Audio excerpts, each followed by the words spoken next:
오늘 마태복음 13장의 본문은 우리에게 천국 비유로 잘 알려져 있습니다. 오늘 본문의 씨 뿌리는 자의 비유를 뿐만 아니라 겨자씨 비유, 누룩 비유, 알곡과 가라지, 감춰진 보화와 진주, 그물 비유 등 여러 가지 천국 비유 등이 있습니다.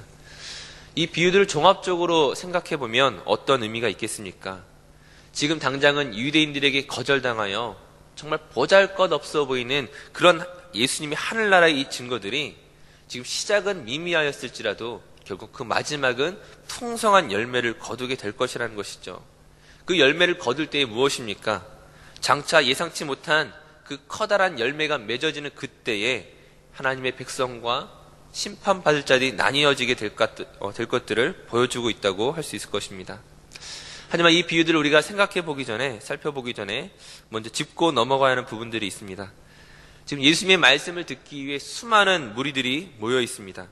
근데 막상 예수님께서 천국의 비유를 듣고 있는 이 청중들과 제자들을 따로 나누어서 이 복음을 설명하고 계시다는 것이죠. 무리들에게는 비유로 말씀하시되 예수님의 제자들에게는 그 비유에 대한 설명을 따로 하시고 있다는 점입니다. 예전에도 이와 관련된 설교를 한 적이 있지만 다시 한번 그 이유가 무엇 때문인지를 한번 살펴보도록 하겠습니다. 먼저 오늘 본문 10절과 12절까지 말씀을 한번 같이 읽도록 하겠습니다. 우리 10절에서 12절까지 말씀을 우리 함께 읽도록 하겠습니다.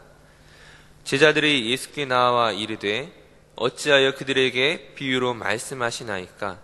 대답하여 이르시되 천국의 비밀을 아는 것이 너희에게는 허락되었으나 그들에게는 아니 되었나니 무릇 있는 자는 받아 넉넉하게 되되 없는 자는 그 있는 것도 빼앗기리라. 우리가 생각하기에 그 말씀을 들었으면 그 말씀의 해설이 어떤 것인지, 그것이 어떤 의미를 가지고 있는지 모두가 함께 들어야 될 것 같은데 막상 예수님께서는 너희에게만 이것이 해당되었다고 말씀하시는 것입니다. 우리 그 이유가 정확하게 어떤 것인지 우리 이어서 13절에서 15절까지 이어서 다시 한번 읽도록 하겠습니다. 본문 13절에서 15절까지 말씀입니다. 그러므로 내가 그들에게 비유로 말하는 것은 그들이 보아도 보지 못하며 들어도 듣지 못하며 깨닫지 못함이니라. 이사야의 예언이 그들에게 이루어졌으니 일렀으되 너희가 듣기는 들어도 깨닫지 못할 것이요 보기는 보아도 알지 못하리라. 이 백성들의 마음이 완악하여져서 그 귀는 듣기에 둔하고 눈은 감았으니 이는 눈으로 보고 귀로 듣고 마음으로 깨달아 돌이켜 내게 고침을 받을까 두려워함이라 하였느니라. 아멘. 예수님께서 이렇게 말씀하시는 그 이유가 무엇일까요? 여기 중요한 힌트가 한 가지 등장합니다. 예수님께서 이 말씀을 하시면서 이사야서의 예언을 인용하신다는 것이죠. 예수님께서 인용하셨던 이 말씀은 이사야서 6장에 나와 있는 내용들입니다. 이사야서 6장이 어떤 내용입니까? 이사야의 소망장이라고 불리우는 우리가 잘 알고 있는 사건들이 거기에 담겨져 있습니다. 하나님께서 누가 우리를 위하여 갈 거라고 물으실 때에 이사야가 어떻게 대답합니까? 주님, 내가 여기 있나이다. 나를 보내시옵소서. 그 이사야서의 응답에 대해서 하나님께서 무엇이라고 말씀하시느냐? 바로 그 내용이 오늘 본문 14절, 15절 말씀이라는 것이죠. 하나님께서 이사야를 보내시면서 지금 무엇이라고 이야기하시느냐? 막상 네가 갈지라도, 내가 너를 보낼지라도 막상 그들이 들어도 깨닫지 못할 것이고 보아도 볼 수 없을 것이다. 여기까지는 충분히 이해할 수 있는 말들인데 하나님이 곧 이어서 무엇이라고 말씀하십니까? 그들이 보아도 안 될 것이고 들어도 안 될 것이고 그것을 깨달아도 안 될 것이다. 그들이 그것을 깨닫고 고침을 받지 못하도록 하라. 이 말씀이 이해가 되십니까?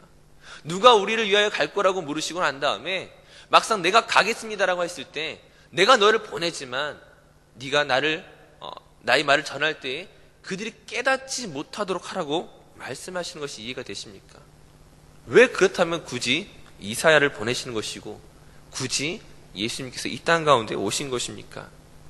이 내용을 이해하기 위해서는 하나님께서 우리와 같은 인격적인 분이라는 것들을 우리가 이해해야만 됩니다.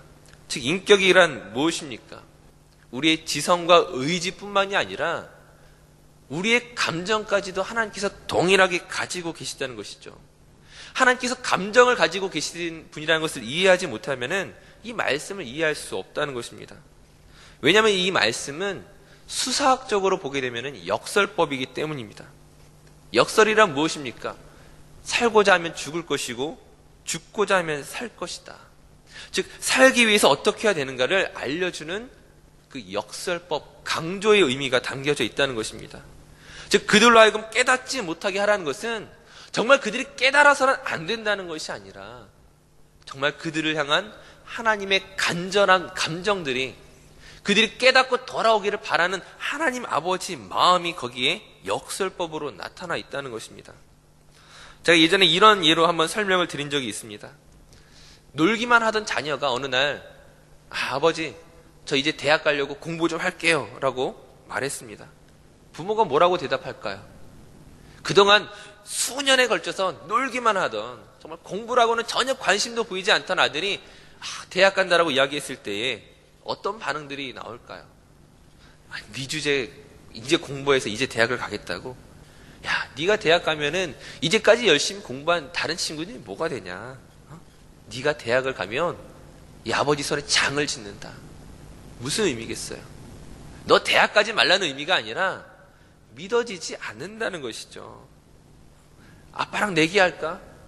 네가 대학 가면 아빠가 자동차 하나 뽑아줄게. 너 절대 못 가. 절대 가지 말라는 이야기가 아니라 아버지 손에 장을 지어도 좋으니까, 내가 너를 위하여 이만큼 손해를 보아도 좋으니까 제발 너에게 그런 일들이 있었으면 좋겠다라고 역설적으로 이야기하는 것이죠. 하나님께서 지금 이사야를 보내시면서 무엇을 말씀하시는 것입니까?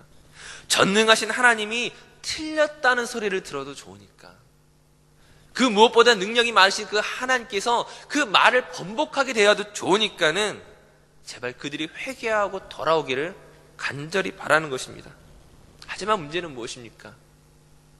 선지자를 아무리 보내어도 이스라엘이 깨닫지 못할 것을, 하나님께서 아무리 선지자를 보내셔도 그들이 그 선지자를 거부하고 그들이 핍박하고 반대할 것들을 하나님께서 그 누구보다 알고 계시기에 그 하나님의 마음이 아프고 안타까운 것들이 담겨져 있는 것입니다.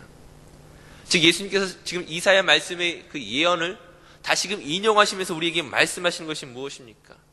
모인 제자들에게 말씀하시는 것이 무엇입니까?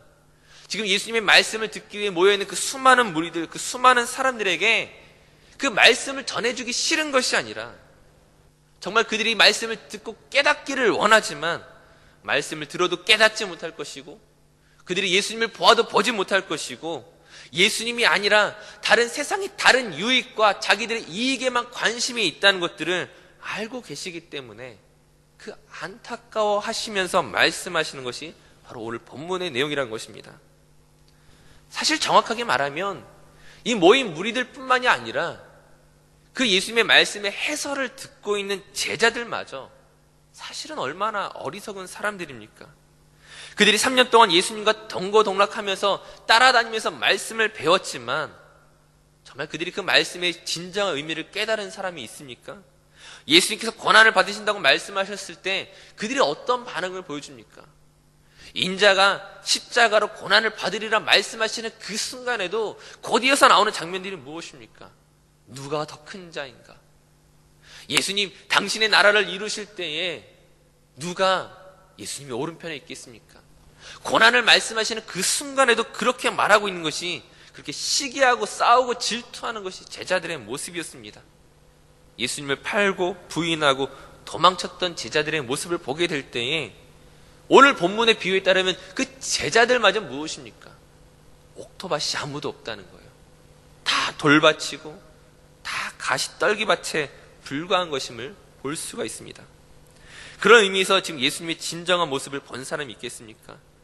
본문 16절 17절에 많은 선지자와 의인들이 보고자 하여도 보지 못하였고 듣고자 하는 것들을 듣지 못했었는데 지금 너희 눈이 나를 보고 너희 귀가 나의 말씀을 듣는 것이 복이 있도다 말씀하시죠. 이 복이 누구에게 근거한 것입니까? 정말 제자들이 정말 자신들이 옥토밭이어서 복된 것입니까? 다른 모인 무리들은 예수님의 말씀을 들어도 깨닫지 못하는데 지금 제자들은 예수님을 보고 있고 그 말씀을 듣고 정말 그들이 깨달았기에 복이 있겠습니까? 그런 것이 아니라는 것이죠. 그들이 복이 있는 것은 그들에게 근거한 어떤 것이 아니라 예수님께서 그들을 선택하시고 부르시고 그들에게 복 주시기로 결정하셨기 때문인 거죠. 예수님의 선택에 근거한 것입니다. 그러므로 예수님의 그 말씀에 그 깊은 의미를 듣고 있는 이 모든 것은 그들에게 결코 자랑으로 나타날 수 없는 오직 하나님의 은혜와 그 예수님의 그 사랑에만 고백하고 이야기할 수 있는 그런 내용이란 것이죠. 오늘 본문의 비유처럼 우리는 분명히 100배의 열매를 거두는 그런 삶의 열매를 거두어야 할 것입니다. 좋은 옥토밭이 되어야 되겠죠. 그러나 우리가 정말 좋은 옥토밭이어서가 아니라 내가 하나님의 말씀을 정말 잘 순종하고 잘 따르기 때문이 아니라 우리를 복되게 하시는 하나님의 은혜 때문에 가능한 것임을 우린 또한 믿으셔야 됩니다. 이 새벽에 우리가 주의 말씀을 사모하며 나왔고 또 기도로 나아갈 수 있는 이 귀한 마음을 주신 것이 오늘 우리에게 근거한 것이 아니라 하나님이 그 마음을 우리 가운데 주신 것입니다. 그러므로 겸손히 무릎 꿇고 감사함으로 우리가 나아가야 할 것입니다. 바로 그럴 때 우리가 생각하는 것 이상의 놀라운 축복으로 놀라운 열매로 맺게 하실 것임을 우리가 믿으며 함께 고백했으면 좋겠습니다. 기도하시겠습니다. 사랑과 은혜가 충만하신 아버지 하나님, 오늘 우리가 믿음의 좋은 옥토밭이 되기를 소원합니다. 하나님이 기뻐하시는 귀하고 아름다운 열매 맺기를 소원합니다. 그러나 이 모든 것이 나에게 근거한 어떤 것이 아니라 하나님께서 나를 부르시고 나에게 복 주시기로 결정하신 하나님의 특별한 선택과 은혜 때문임을 이 시간 고백합니다. 겸손하게 하시고 오직 하나님만을 자랑하게 하시고 오직 하나님께 기쁜 찬양과 감사로 나아갈 수 있는 오늘 우리의 삶이 되게 하여 주시옵소서. 감사드리며 예수님의 이름으로 기도드립니다. 아멘.